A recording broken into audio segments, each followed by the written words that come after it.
Today marks day 4 of the war with Iran. Israel stepped up airstrikes on Iranian missile launchers and factories as Iran launched new strikes across the Gulf. Authorities in Dubai confirm a drone strike near the U.S. consulate, which caused a fire in the parking lot, but no one was hurt. Explosions rang out in Tehran and in Lebanon, where Israel says it struck Hezbollah militants.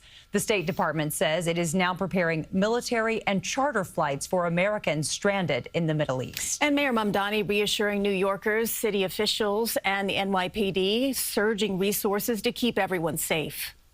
At this time, there are no threats to share with the public. Everything that we are doing is out of an abundance of caution. And I'm appreciative of what the NYPD is doing because it is both reassuring New Yorkers who are understandably concerned at this time and also ensuring that we are taking every single step we can to be prepared.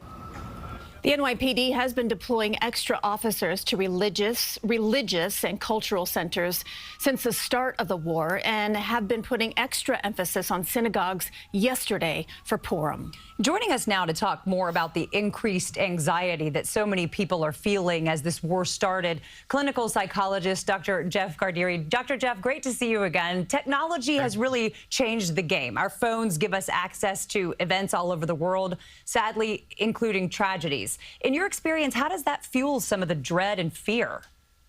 Well, we already know that when global conflict rises, Jess, anxiety rises with it.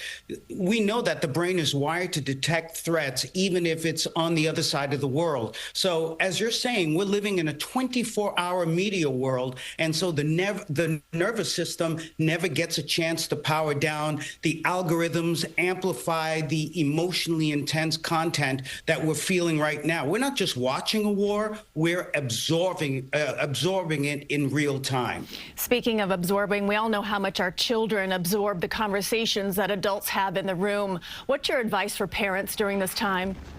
Well, I think it's really important for parents to handle this as calmly as they can, but they need to be absolutely truthful with their children. If there are certain things that they don't know, some information, they just say that they don't know it. But more than anything else, they have to answer questions calmly as much as they can, take a deep breath, try to avoid graphic details as much as possible, but also emphasize the safety infrastructures that we have, especially here in New York, that we've already heard that the mayor is putting in place. And what about the real world consequences and the economic fears? What's your advice for people worrying about rising prices, gas prices, the stock market? Well, I think it's important that we validate how people feel. Economic fears are very real. You're talking about the gas price, it's the markets, the inflation, the things that come with war, that compound that war stress. But it's important that we stay a community. When you isolate yourself, that fear and the anxiety really does become much, much worse. But when you can talk about it, when you can share it with your community, when you can share your fears, but as well share your empowerment strategies as to how you want to stay safe and try to control your immediate environment, then it does make it much, much better. Good reminder to center ourselves every so often. Clinical psychologist Dr. Jeff Gardere, thank you so much for your expertise. My pleasure. And do stay with us for continuing coverage on the war with Iran. You can find the latest updates anytime by heading to cbsnewyork.com.